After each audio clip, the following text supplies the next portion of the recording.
Welcome to Kenton Teaches. Enjoy the video. You begin by gathering the essentials. 3 months of bank and credit card statements plus receipts. This gives a clear baseline. Once done, open Excel and create the core headers, date, category, description, amount, type, so you can record consistently.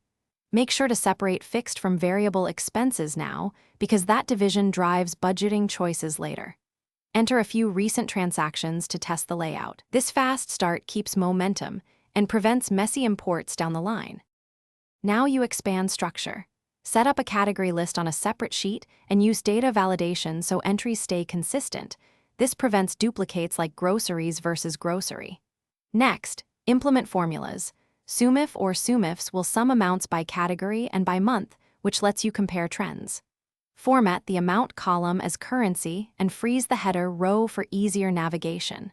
Once these pieces are in place, your sheet becomes a dynamic tracker that updates as you add transactions. Finish by adding a summary sheet, monthly totals, a pie chart for category share, and a variance column to highlight overspending. Make sure to protect formula cells and save version copies so you can revert mistakes. Also add a note cell explaining assumptions like due dates or recurring amounts. If numbers don't match, troubleshoot by checking date formats, consistent category names, and hidden rows. Those are the usual culprits. With this final polish, you have a reliable monthly expenses workbook.